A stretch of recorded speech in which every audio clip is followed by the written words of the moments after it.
Ei, você sabe como é feita a escolha das notícias que você vê no jornal?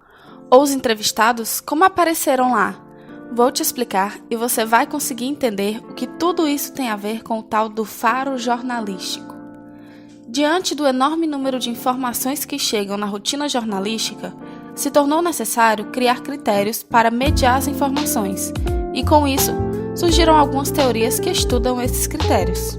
Bem, para explicar a primeira teoria, vamos ter que voltar para 1950, quando o teórico David Manning White afirmou que as notícias que nós vemos passam por um processo de escolha e decisão, como se uma pessoa tivesse a chave de um portão e de lá escolhesse o que é importante passar e o que deveria ser bloqueado. A essa pessoa, que possui a chave para a seleção, foi denominado o termo gatekeeper, em português, guardador da chave, e essa função é de responsabilidade do jornalista.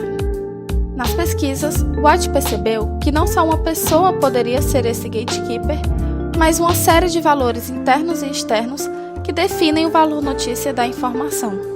Por exemplo, para saber se determinada informação deve ser noticiada, é necessário saber se a mesma tem importância para o sistema social. A teoria passou por várias mudanças durante os anos, principalmente com o crescimento da internet, revelando novos fatores de influência na seleção de notícias, como a audiência, a rotina de produção e a própria fonte da informação. Mas o significado do gatekeeper permaneceu, assim como os critérios objetivos e subjetivos que dividem o que vai ser publicado ou não. Outro pensamento que explica as escolhas das notícias e histórias que serão abordadas ou não na hierarquia de trabalho jornalístico é a teoria organizacional. A teoria organizacional foi criada por Warren Bridge e trouxe um aspecto mais social na escolha das notícias. Segundo o teórico, o jornalista é constantemente influenciado e isso reflete na notícia a ser publicada. Esse conceito não considera a resposta individual de quem recebe a notícia, nem de quem faz, mas sim a estrutura organizacional da redação.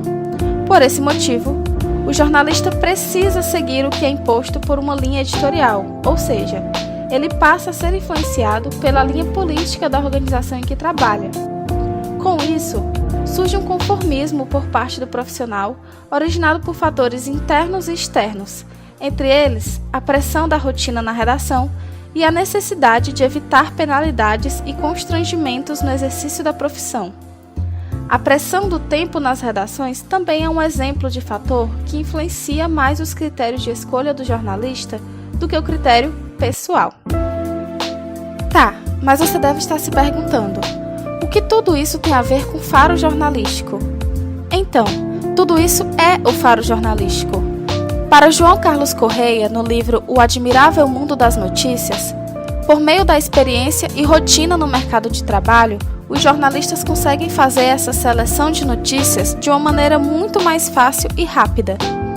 É como se tudo isso que falamos sobre gatekeeper e teoria organizacional se somassem a um processo quase automático na cabeça do jornalista, onde ele, ao ver um fato, analisa como irá guiar a narrativa, a perspectiva e simplesmente que fatos ou não rendem uma matéria ou seriam interessantes para uma.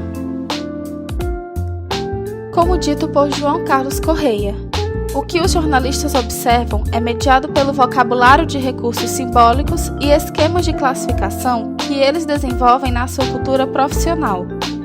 O jornalista competente reconhece um acontecimento em termos da sua significação como notícia, sabe como agir ao selecionar e entrevistar as fontes e produzir um relato considerado competente no âmbito do discurso noticioso.